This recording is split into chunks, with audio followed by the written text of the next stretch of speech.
Brigitte Grof is a psychologist, a licensed psychotherapist, and an artist with almost 40 years of experience in holotropic breathwork and holotropic states of consciousness. She trained at the Esalen Institute in California with the Grofs in 1986 and was certified in the first training groups in the USA and Switzerland. After 1989, she led workshops in Germany, the Czech Republic, and in France. And since the beginning of the Grof training, she has taught holotropic breathwork modules and a complete training in Germany. Brigitte works as a psychotherapist in her private practice and offers workshops and retreats. Since April 2016, she has been happily married to Stanislav Grof, and they have conducted seminars and holotropic breathwork workshops worldwide. In May 2020, they launched the International Grof Legacy Training, a training for working with holotropic states of consciousness.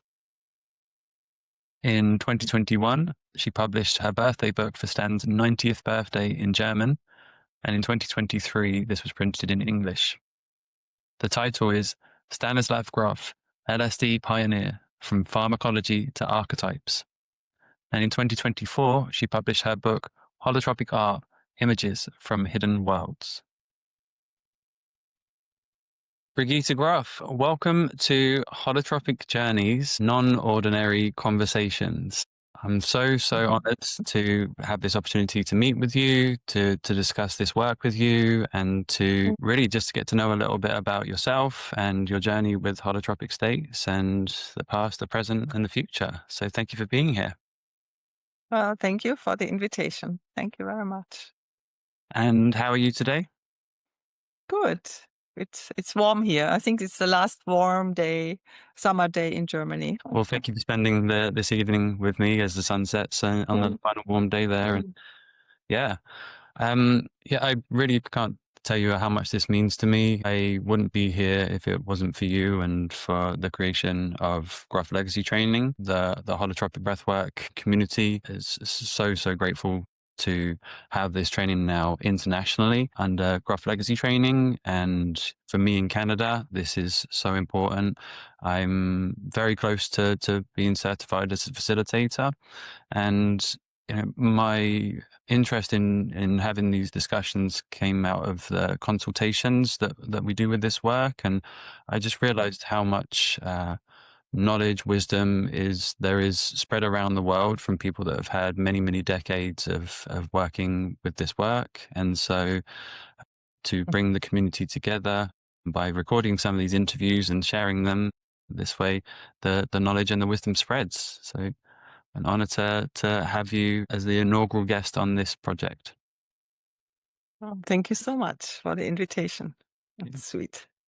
So I'd like to start. I know what I know of you as the co-founder of Grof Legacy Training, but I wondered if you could tell me a little bit about yourself, how you come to this work, first meeting Stan, becoming a facilitator and a practitioner of this work. Well, I think I was always interested in, deeper things in life, the soul and so on. And when I was about 17, I had a boyfriend, and he asked me if I wanted to see God. I said, oh, of course. And so he gave me this pill, which turned out to have been LSD.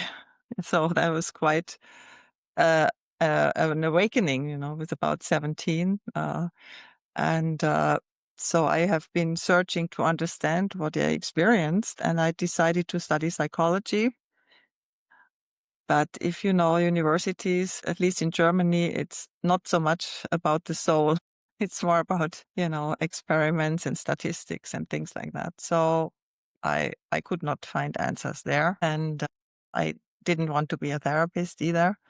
So I started to study art. That was my other passion. And then at some point I found Stan's books, and I was totally impressed, because I found some parts of my experience, and I saw that they were part of an inner journey and not the last word about myself. And so I decided to see him because I wanted to see if he is like he writes. So I went there, and of course I saw that he was fantastic, and I wanted to talk to him. The story is in my book. It's a funny story. I came with my mother. I don't know why. I didn't have a car at that time. I was a student and I was very shy. I didn't want to talk. There were lots of people. And then suddenly my mother went up to him and she pulled on his arm and she said, "Excuse me, Professor, my daughter wants to talk to you." And that was very embarrassing because I was very young and there were all these people and also didn't want to let my mother know about my experience. So I talked in English and Stan said, "Well, why don't you come to Esalen?" So that's how it started. I eventually went to Esalen as a work scholar and I stayed there longer. You do like 30 hours work for the community in, cabins or kitchen or so. And then you have special program for the work study people. And that I stayed there over a year on and off. And that gave me the chance to work a lot with Stan and Christina and get the training, really the practical training in the workshops that they were leading. And I went to several of their months-long seminars, which were fantastic. And so I ended up with this work. It became my path, my passion, and my life. So and so on and so on. So there I went back home. I went to the States back and forth quite a bit, and I was like Stan always said, I got a training before there was an official training, Wow. and so Okay. I was part of a months-long training. That was the first training in the States for people who had quite an exposure to the work. And then I went to this German-speaking group in Switzerland because I wanted to have connections in Europe. And I went to another week-long training, a month-long training in the States. So I have 3 certificates. Oh, But I just really wanted to learn this work, and it was very funny because it was more like remembering it, not like learning something new. It was that's what Stan said. He always said it's totally natural. So, and it was of course fantastic to be there with both of them and having the hands on the people and get the explanations about the energy and so on. So that was fantastic training. And I worked a lot. We did these about 5 of the insight and openings with Jack Cornfield and Stan in Switzerland. So I worked there and workshops with him and so on. And I did my own workshops. I started out my workshops. I was the leader and I was the youngest in the group. I was 29, but I was not scared at all. The work was so natural for me. We had other elder therapists in the German training. They were much more scared. For me, this was just how it works. I didn't have to unlearn anything. I just grew into this. And I have to say, I could really accept it so well because Stan is such a serious scientist in a way. He's not a esoteric hoo-ha or something. He's very grounded and very, very clear and clean and in the work. So I really could accept the far out things easier. wow. Thank you so much for sharing. And I always worked in the training. I did modules in Germany and I brought the work to France and I brought the work to Czech Republic because Stan's mother was into it and she wanted to have a workshop, but Stan could not go back because he had to run away it was still closed, the country. So he asked me if I would go and I went there and I did the first workshop in Czechoslovakia with Stan's mom in a farmhouse that was really in a stable. And we had a little cassette recorder. That was our music system. My goodness. So you've really seen the evolution of this work over time, going even from cassettes to now, digital. Yeah. And I did complete this 3-year training with my colleague Ingo Jarsetz in Germany. Wow. And so, if you don't mind me asking, how long have you been facilitating of this work for? Well, now let's say it's when I started in 89, 37 years, 36 years. Wow. Incredible. I started with, I was 20, it started in 86, so next year is going to be 40 years. Oh, wow. And I used to call myself holotropic dinosaur. Fantastic. And are you still in communication with any of the people that you were at any of those month-long workshops with? Sure. Yeah, sure. Well, not really the month-longs, but what also happened recently was it was kind of orchestrated when I got together with Stan. We traveled the world together, you know. So we came around many countries. So I know basically all the people in the countries who are the teachers now. So Mm. that was like seemed like a kind of a cosmic preparation for the work I do now, you know, creating and holding together the Grof Legacy Training International. So that came naturally in a way. And it's wonderful to get to know different countries and the people. And, you know, this work is so heart opening and you connect on such a deep level real quickly. So that's really beautiful to see that it's happening everywhere. Yeah, exactly. I'm going to have to read this quote because it's something that I was watching another podcast interview you gave with Paula Guzman. Hmm.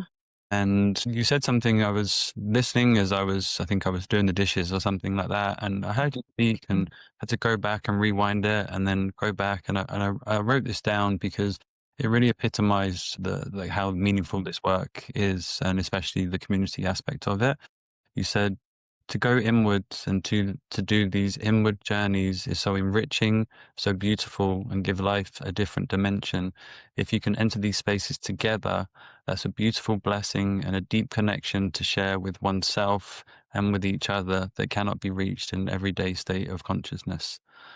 And to me, I think that, there's a lot going on right now with psychedelics in the world and the different models of Mm. doing it. But I can say just from being in the training that the community is just like it's everything. It's the pot that the soup is cooked in, you could say. So yeah, I mean, if you care to share, like how does community show up for you? What do you think is the importance of community in this work, and how has it supported you over the years?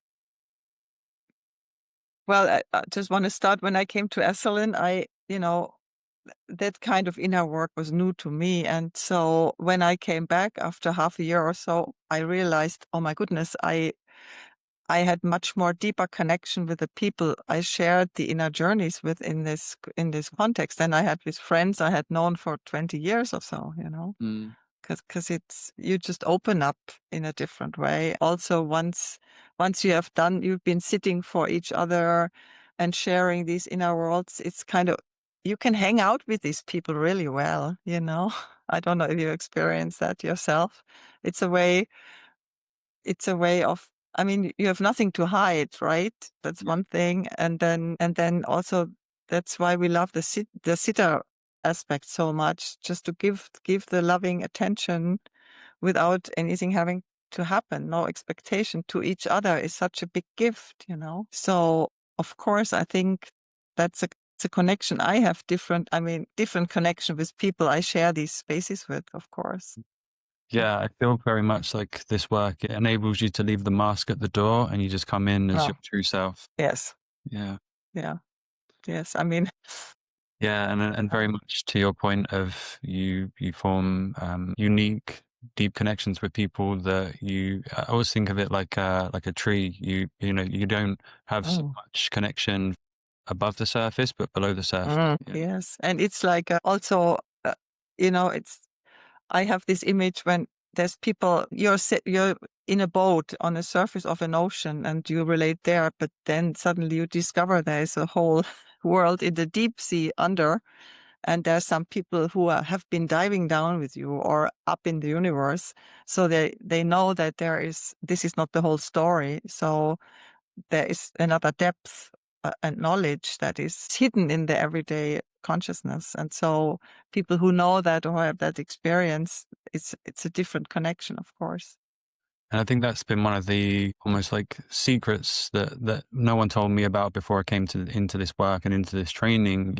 I came in with the Mm. expectation as of I would learn this knowledge and learn these skills and to study these teachings, but the community is like the added bonus in a sense, and also what makes Mhm. it so complete. The work in itself Mhm. was one thing, but the community aspect really just brings everything together. And I know with Mhm. myself and some of my colleagues that we'll work together for many, many years to come. Yeah, it's a blessing if you find people that you can work with. For I have friends and colleagues I've been working for over 30 years, Oh. and that's amazing because I mean, if you want to run a group like this, you really have to be good together. It's if you want to hold that space in a good way, you have to have a good connection. Yeah, And you have to have the deep understanding that you're just in service for the energy to happen. yeah. Yeah, I That's think it was. important. I think when it was at the Psychedelic Science Conference in 2023, and Diane Howe described it as spiritual midwifery. Yes, Yeah, that's I yeah. really like this term for what the role is as a facilitator. Yes, yes, that's right. And so I'd like to ask a little bit about the training. You mentioned it earlier on. So I'm in the Canadian version, but of the Gruff Legacy Mhm. Training International. So you and Stan launched this in 2020. I was doing some math last night, and I see that it's at least available in over 30 countries.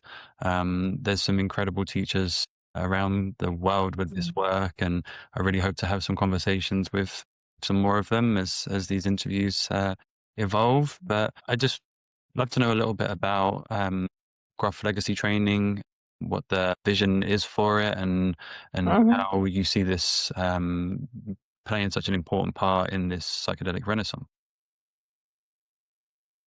Yeah, well, it's a bit complicated to explain, and I really want to, start with everybody who goes to this journey, to this inner journey, no matter where they go, if they go to GTT, GLT, or whatever. We have a deep respect and honor and appreciate everybody who's doing that journey. So please go ahead and be happy wherever you are. And we wish you all, it's all about one thing. So, but the time had come for Stan, I mean, with his age, and he also probably know he had a stroke that affected his speech center, but his mind is fine. He's great, but it was a point in his time where he was looking at his life and he said, well, he really wanted to create a new form of the training because he hadn't, there had been several things that were not as he wished in GTT. And again, not about the experiences that people have. Please don't confuse that. But he really wanted to be a different model that should have been from the beginning to encourage the powerful, good teachers in the countries to do their own trainings under our supervision or umbrella. And we don't get any profit from this, and therefore we created the trademark Grof so the people know this is really what Stan wants and what we want, and to protect the legacy. And also, but of course, the trainers, the teachers get paid for their work. That's natural, but we don't get any profit. And we did this for the world. That Stan's legacy will continue. Stan and Christina's legacy also, with his late wife, her together created the holotropic breathwork. That was not me. I'm just, keeping things going now and keeping the legacy going. That is my part. And so also we are very happy that we have teachers who work also in universities and so on, because it's a very important for Stan that the paradigm changes, because he was so disappointed. He said, well, been doing this almost 60 years and nothing has changed in the universities and so on. They're not getting it, So now it's really great that there's research and that people who teach in universities. So that's very great. And the second part is that luckily before his stroke hit, he had done these teleseries with Shift Network. So his knowledge is available on videos. And also, I encouraged him to write down his knowledge. So he wrote this encyclopedia with all his knowledge, The Way of the Psychonaut. 2 volumes is one book. It's not, it's important to read both because the second is even especially interesting on top. And it's a fantastic collection of his knowledge. So we wanted to make sure that his teachings and his knowledge don't get lost over time, because maybe some people don't feel comfortable to teach this or that. So it's all there and can be continued to be learned. And unfortunately, they had given the trademark holotropic breathwork of their work to GTT, and that was, a problem. So we had to figure out a different name for the holotropic breathwork. And also, Stan hasn't been part long time of the practical teaching. And so we wanted to make sure that we have the teaching of the practical work as well as Stan really wants it to be done. So that's why people can know Grof breathwork is how Stan wants this work to be done. So that's a bit of the background, but it's basically this holotropic work, of course. What else? Yeah. So those have been some political problems we had to deal with. But again, we really want to say with all our heart that please, all people who go on this path, on the holotropic path worldwide, this is everything's fine. This is one way, one community. So please continue and make your experiences, and our hearts are with all of you. That's really what we want. The message also from Stan, I should deliver that message again. And thank you. Yeah. And this is ultimately what led to the idea for this podcast is we are one community and Yeah. it's about the work. Yeah.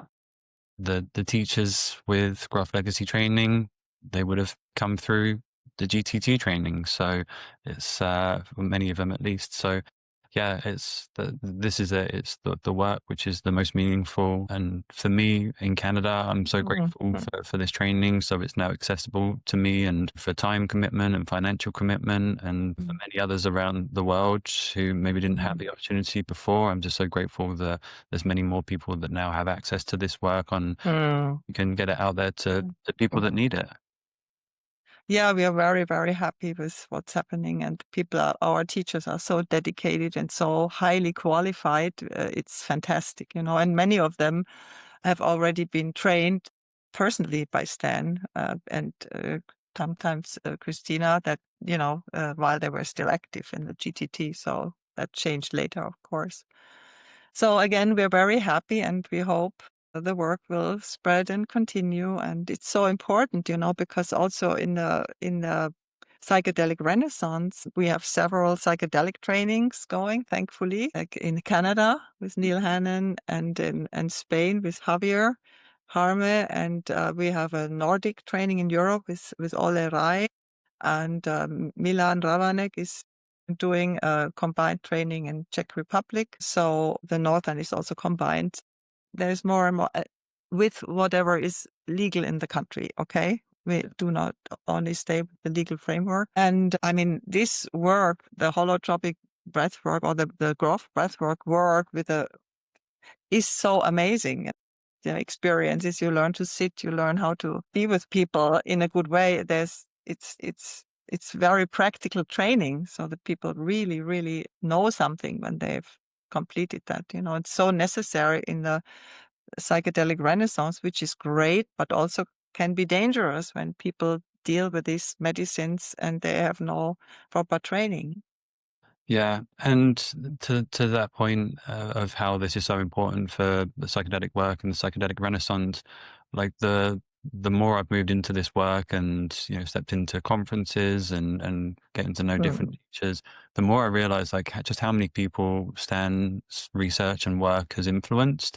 I remember the MAPS conference in 2023. I mean, I should start by saying Rick Doblin is obviously a holotropic breathwork facilitator, and so much Well, yeah. so much of the MAPS protocol is inspired by Stan. Yeah.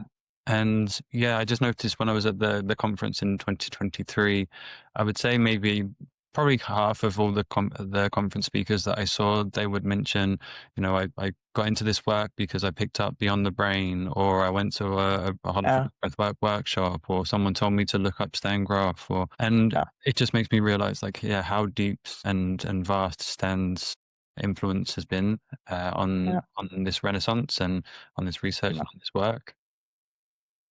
Well, I mean, I think everybody who goes on this journey should know Stan's theory. I mean, it's just the truth, and it's an incredible map to navigate these states, which can be very challenging, and then you better have in the back of your head, oh, this is what Stan meant, ego death, oh my goodness, it's real, oh, this is what Stan meant, and I once said to Stan, how could you have the courage? I mean, I do this work when I'm in this work myself, and I go, oh my goodness, this is what Stan was talking about, but I've read it and I said, how could you work with people and they were like dying or go crazy, or yourself not knowing what this substance was, what was going on? How could you have that courage, And he said, I was just so curious. And that's so Stan, He's just so curious, and is so courageous, amazing. And now it's so inspiring to think that, I'll go there because I know that Stan's been there, and, Stan is so many other people to go there and to see beyond. It's beyond the experience. Yes. Mm. Yes. I mean, nobody else has mapped that territory like he has. And also the amazing thing is that he basically found out that this was old knowledge, So his discoveries were congruent with the old spiritual knowledge. Yeah, and honors all of those in his writings. The music and the bodywork techniques. It's so many people. It's one thing just to learn Stan's work, and then you get introduced to so many other incredible thinkers and people that have across time and across cultures that have been practicing and working in holotropic states more broadly. Mm-hmm. Yeah. Yeah. And so I wanted to take this conversation now back to something you mentioned at the beginning. So you said that you had originally studied psychology in school and didn't find this as a path. So then you turned to art. I mean, you've been busy enough with creating the Grof Legacy International Training, but you've also written 2 books or helped to put together 2 books, both of which I have here. So this one, which could you explain what this one was for? This is Stan? Yes, this is Stan. And maybe you can open there some pictures in the middle of Stan that people have not seen. Yeah, what have you got here? No, yeah, and another one where he has the painting in the face. Do you know that one from the Easter Island? I think that's a pretty good one. There we go. Yeah, fantastic. Where was this from? This is from Easter Island. Yes, yeah. Incredible. Quite around the planet a bit. Well, it was at some point I said to Stan, I made an interview with him and I said, could you please explain, now you look back to over 60 years of research, how did you start out and how did your findings change your theory or your knowledge over this long period of time? So I did that interview and he said how he started out with pharmacology. They thought this was like a pill, right? And then he discovered it was the psyche, and he discovered the matrices and the coexistence and transpersonal experiences, and eventually ended up with archetypes. So I have that whole development, this interview, it's written down. And so he really loves that interview. He said, this has never been said anywhere. I really would like that interview to be published somewhere. And so his 90th birthday was approaching, and I thought I should publish it for him, as a birthday gift. And so I talked with our Swiss publisher and said, are you ready to make this book with me? And they said, okay. So I put the whole book together with everything, and I added the foreword he had written to Albert Hoffman's LSD, My Problem Child, which is describing the history of LSD and so on. So this really goes well together. And I called all our friends, his co-travelers, transpersonal co-travelers, and I said, could you write me a beautiful birthday wish for Stan? And so they did. And I also asked some German-speaking important, people from the field to do that at the end of the book. And I put in a lot of great pictures. So I made that book myself and I gave it to them. And within 1 month, we produced that book. And the evening before his birthday, one copy came. and I gave it to him in the birthday in the morning, and he started crying because he was so moved. Meanwhile, we have it in many languages, and always in the back are the people from the country with their wishes. And what I've loved so much about this book is that after reading so much of Stan's research and scholarly work, like to finally, like I feel like this is getting to know Stan, you know, the man behind the mind, almost, if you will. So yeah, this has been such an incredible read for me. So yeah, this thank you so much. And then Thank you. so you've put this together, and then last year you released this book, Holotropic Art. Yes. Yes. I'd say that I'm at the part of my journey where I'm really turning towards the artistic side of this work, and alongside Stan, I've started diving into Carl Jung's work and the understanding of symbolism and the deep, rich symbols that the psyche produces in holotropic states. So yeah, I wondered if you could share a little bit about what it is about holotropic art that interests you, and maybe a little bit about the book. Well, as I mentioned in the beginning, I had always, was between the psyche and art from my beginning of my interest. In 2017, there was a transpersonal conference in Prague with an art exhibition. And so we were asked if we want to exhibit some of our art. Stan also is an artist, so I had never thought about my art. I was just like doing it. And so I started to elect some pictures and give it a name and the measures, what you have to do. And then they said, you have to give a talk, 20 minutes. And I said, oh my goodness, 20 minutes. I have nothing to say, And Stan said, well, wait a minute, sit down and start thinking about it. You will have to cut it down. You will find a lot to say. And so I put together my talk, which I gave there about my inner journey, and my art, and so last year I thought it was a time to put this together as a book, but also so it's a mix of my inner journey, my art, how this came out of the inner experiences, and also it's a book with a lot of information. I talk about the inner healing intelligence, which it's the inner creativity, which is really the central part of the Grof work, to follow that, listen to that, and follow that.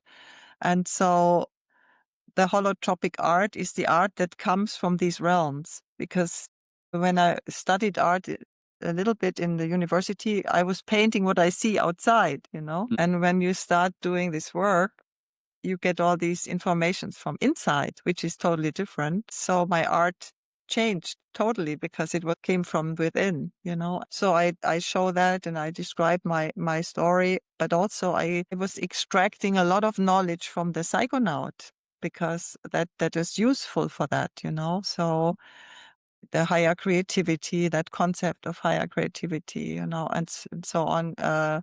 I describe the Stan's theory a bit so people know what it is about. I describe the holotropic breathwork, the Grof breathwork. And then also I take the examples of spiritual art, holotropic art, which are around, and I choose the ones I love especially, of course. So I have like the ritual yarn paintings, the Navajo sand paintings. I have the rock art of the Southwest. I have the cave art and Aboriginal art, these amazing, beautiful art that reflects the spiritual knowledge that is in the world, or the tantric art, Kundalini art, and also some Hildegard von Bingen, which is a German mystic, the beautiful Christian art of her visions, or contemporary artists, of course, some Giga cannot be missed. He describes the perinatal mess the best in his paintings. I mean, he's been there, he's done it, and Martina Hoffmann, beautiful, amazing artist, and Alex Gray, of course. So I give these examples, or the books of the dead and so on. It's amazing what spiritual knowledge is on this planet. And we as Western cultures, it's almost like an amnesia, spiritual amnesia. We are trying to reawaken into that knowledge, all of us on that path. But the culture has just left that path and it's just so materially oriented. That's why we are in trouble with the planet, because the knowledge that we are all connected and it's a spiritual, Earth is a spiritual being, got lost, I mean, how would you destroy your own life source? It's crazy, and even writing about breath, it was so striking that we are the only culture that everywhere breath is related to spirit. The physical breath is related to spirit, but not here. It's a medical thing. You breathe in and out, and that's it. Where is the spirit, Yeah. So it's been, and also sitting down and writing up my life, I just somehow lived my life and that's it. But looking at it, discovering the incredible magic that happened to me in my life, which we only see when you get older. You see how things fall into place, and so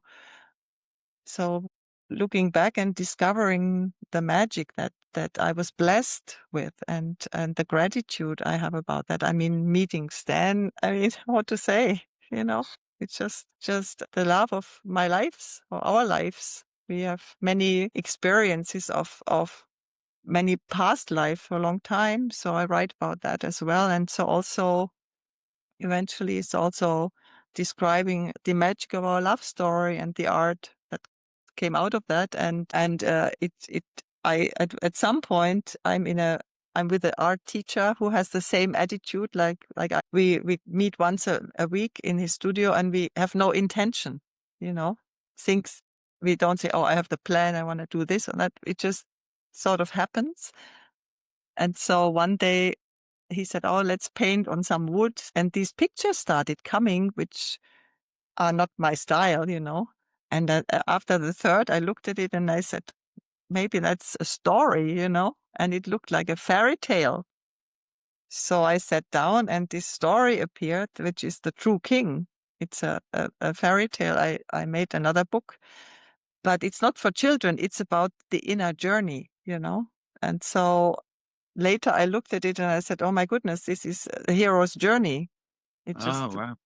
materialized, And so eventually I saw that my whole life, I mean, coming to Esalen had started a hero's journey, and then, coming back to Esalen, eventually being married with Stan and bringing back holotropic breathwork to Esalen, and my book in the bookstore at Esalen, where I had been, as a work scholar 30 years ago. I never thought this would happen to me. Never, ever. So just to open up with gratitude to the incredible blessing and magic that my life has been, often a little more deficit oriented. So it's very good to switch the mode and see be grateful for the richness. Wow. Wow. Yeah. And to be able to look back, and again, reading Jung at the moment, he speaks about the importance of discovering your myth. And so it seems so you can see now in hindsight and retrospect your hero's journey. So Yes, and I really can recommend it to everybody, to sit down and think about your life and write down about it. Or what I also do, which I also very much recommend, is if you had after an inner journey, to write it down with a date and so on. And then I make a little drawing. I have like a big book, like a big diary with blank pages. And so every session I make that report in a little drawing with the most important sentences. And so I have that from the past 30 years, and it's amazing but you can see how the journey develops, and sometimes something appears and appears again later, or it's really great to have a diary. And the drawings can be super simple. It doesn't have to be great art, just a little color and some simple figures or so. It's really the visual, bringing the experience into a visual. Again, it doesn't have to be super, super skillful, but it does something, and that's what holotropic art is. And it's been known, like in India or so, they have the mandalas, the yantras, they meditate on them. They do something with your psyche, and you expressing your inner. And sometimes when I start the drawing after a session, I said, oh, I take this color and that color. I was like, oh my goodness, I get surprised by the colors I choose, not from the head, but I just spontaneously. And I can really, really recommend that. And don't let yourself be stopped from thinking you are not good. It doesn't have to be good. It's you. That's why it's good. Yeah, it's about the process, not what you Yeah. create. It's how you create it. Wow. Yeah. Yeah, this is why I put these up recently in this room, just Yeah. to some of the Yes. mandalas that I've created. Again, I see now that the journey is not linear, and there are symbols that repeat, that you don't see it until you look back, and that's been just Yes. surprising. Yeah, that's great what you're doing. Have your own, art, meditation, reflection wall. It's Mm, wonderful. yeah, thank you. And so the holotropic art book is, I feel like it's the right book for me at the right time, as I'm kind of now coming Mm. to interact more with my mandalas and creating some art pieces myself. And there's something that you mentioned in the book. You talk about primary and secondary holotropic art. This is something that I'd never heard Yes. before, so I wondered if you could speak to this, please. Yeah, that's an expression I created. And what I call the primary holotropic art is the art that is like a report about my experience. Like you do in the breathwork, you sit down and you paint your experience. That's one thing. Yeah, it's a direct reflection of your experience. But the secondary holotropic art is art that comes not directly from a certain experience, but happens over the time. Like again, for me, when I go to my arts group, there are some people, they say, "Oh, I want to paint this today. I want to do this today," and I never know what I'm gonna do. I'm open, and when I met Stan and Christina, I had to leave the art school eventually. I had to make a decision, and so the holotropic work was just so much stronger, and more interesting than even university. So I was going for that. And of course, I don't have the skills, artistic skills, as if I had been 5 years in the art school. So that's a bit sad, but I my art comes from within, from places that I would never be able to access if I had not done this inner work. Mm, So it's in the book, there are certain motives that come again and again. And so it's a bit of kind of like a shamanic, indigenous, simple kind of art. But yeah, the images come from these realms somehow, That's what I call the secondary holotropic art. That yeah. just opens you up in a different way, and the imagery that you would not be able to access without these inner worlds. Mm. Yeah, that again, that makes so much sense. Seeing that, yeah, I guess what's created immediately after the session, and then kind of how the Yeah. ripples unfold afterwards. Yeah. Yes. Wow. And also what is really the trick is always not to have an intention. That's the best, Get out of your head.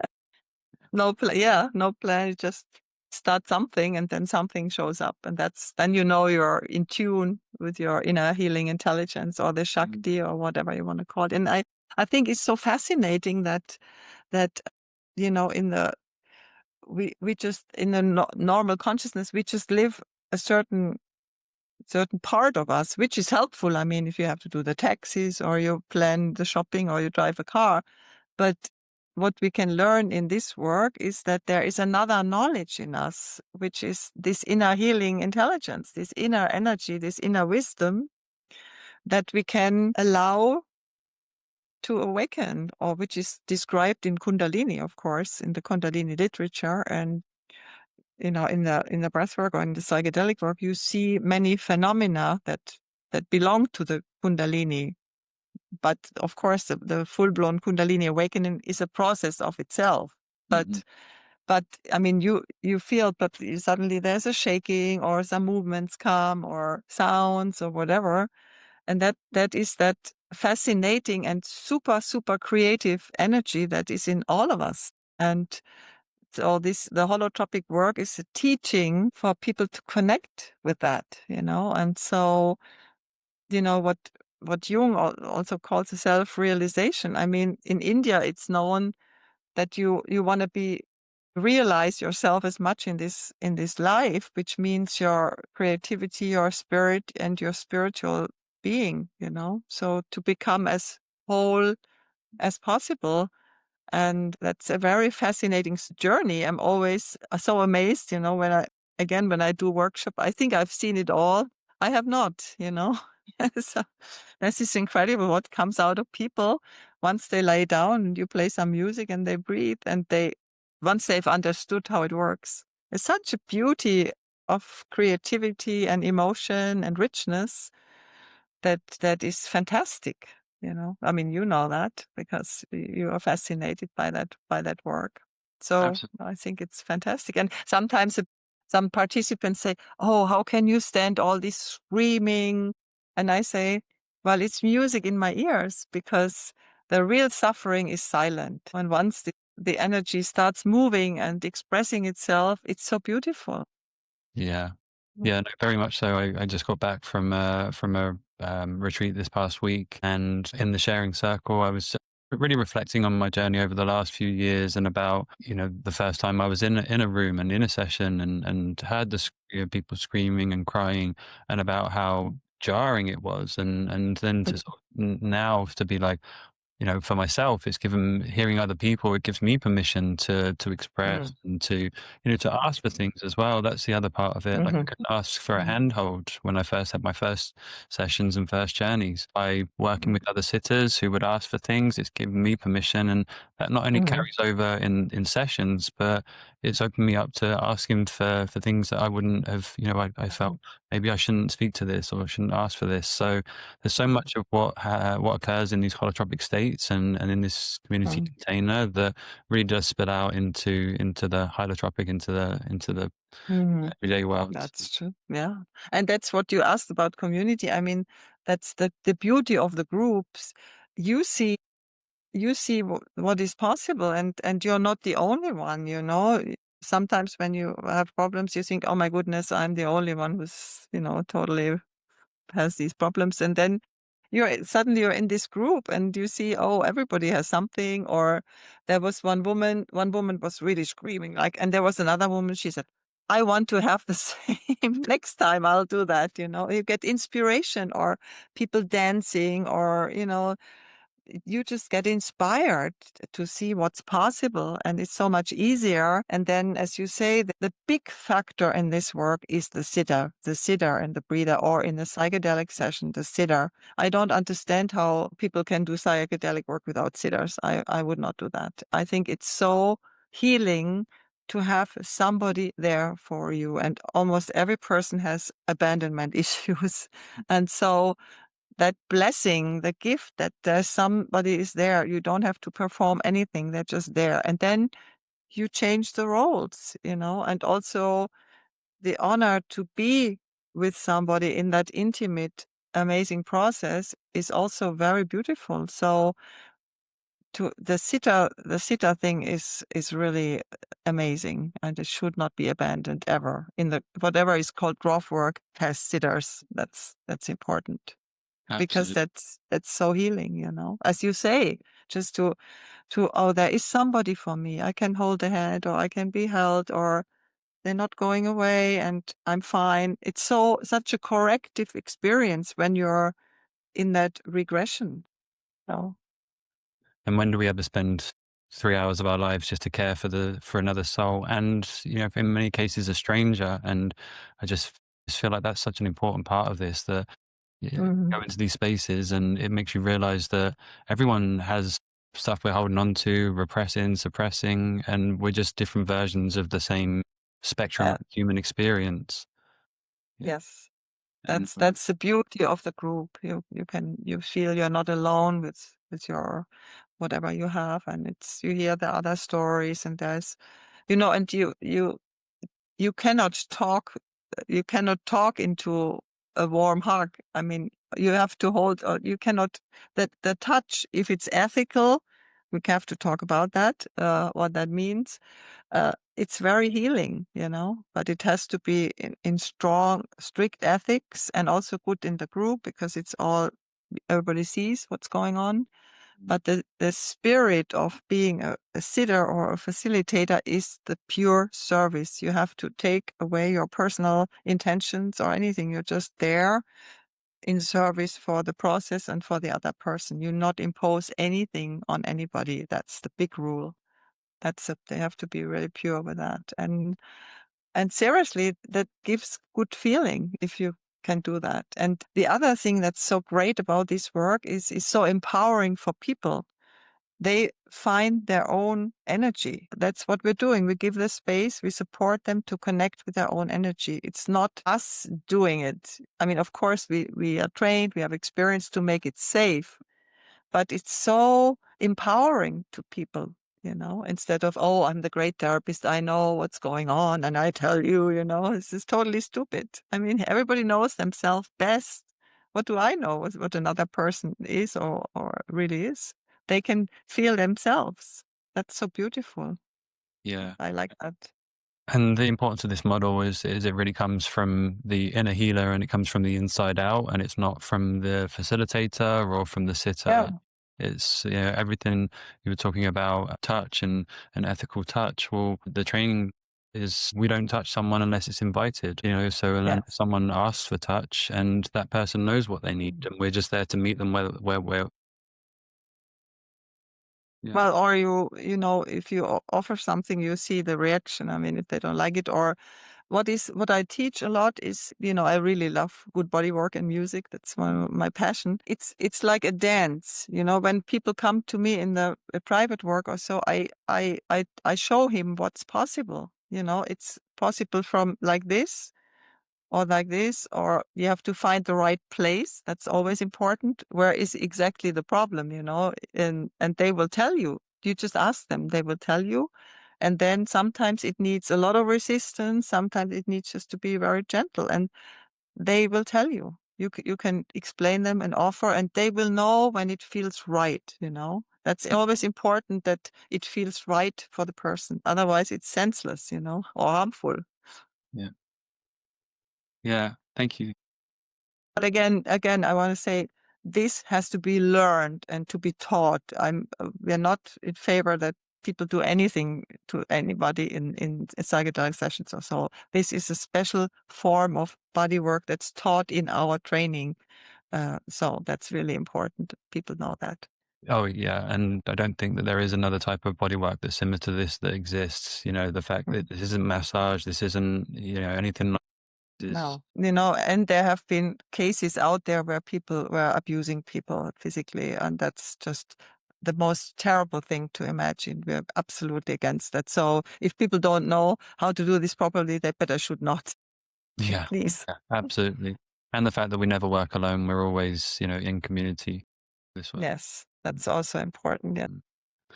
Thank you. So this kind of brings me to a personal question, although I hope that this question supports other facilitators that are in this work or moving into this work. You said that next year will be 40 years since you began your journey with facilitating this work. For me on this path, I hope to be doing this for at least 40 years. Do you have any kind of words of advice or anything that supported you over the course of your journey that might be helpful for me to know or learn? I don't know. But I hope you love what you do. That's the best. You hope you love what you do. And, I've always, sometimes people say, oh, I'm coming again to the breathwork. I don't know, something's wrong with me. I said, well, you probably take better care of your car than of your soul.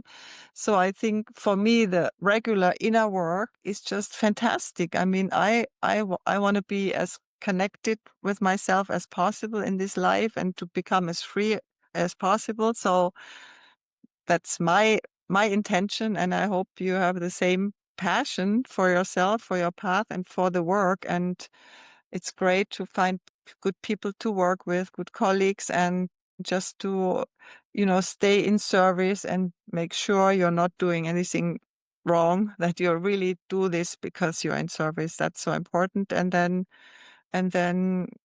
just keep going. And if you get some feedback that makes you think, then consider that it could be something could be there to learn. We also have to give each other feedback that we stay on track, But I hope you carry this work forward for the future. And we are happy to have younger people to come into the work. So the Grof legacy will continue. It's so important that this work is people do this work, and we are happy that there's so much interest now in it. That gives us hope in the situation we are in, which is not so easy. So we hope that more and more people get interested. As Stan says, that he thinks that the planet or life on planet can only be saved when enough people do the inner consciousness work. So I couldn't agree more. And as a facilitator, I know that I can only support another where I'm supporting myself. So yeah, I really take that advice to heart of always be doing my own work as well as support. yeah, that's important, and get some supervision with each other, so there probably also going to be offers of advanced trainings or something like that. And stay connected with your community and be kind to each other and to yourself. Before we wrap up this interview, I was wondering, do you have anything else that you'd like to share? What I will do is I'll make sure that I'll put links to where you can find both books. Oh, wonderful! Notes, That's great. Yeah, I hope that people can enjoy these books. They have a lot of information, and I would be happy if my contribution would be helpful. I'd be happy, and I hope to inspire people to just take some paint and some drawings and just express yourselves. That's really important. I also describe in there was a workshop with Michel Cassou. That is a painter, a French painter. She started in university and stopped because she felt this was killing her soul, and she started to paint with children. And then got so happy about that. Her book is mentioned in there. So it's really many people in school, they get, oh, you do this wrong. And, so they get so scared to express themselves. So maybe you can find the courage just to express yourself, and the joy of doing that without, having to be a super artist. Because just be yourself and be well with that. I encourage you. Beautiful. Yeah, we're creative beings. We just need to unlock and unleash and give ourselves the time and permission to do that. Yeah. Well, That's all. such an honor. Thank you so much for your time today. And yeah, please send my love to Stan and to you both. He told me also to send his love to everybody who's watching this. He's sending his love, and to you especially as well, for taking that interview. Thank you so much for inviting me. Oh, it's been an honor. Thank you. Okay. Well, thank you so much for joining us, and see you again soon. Thank you. Okay. Bye-bye. Bye-bye. Thank you.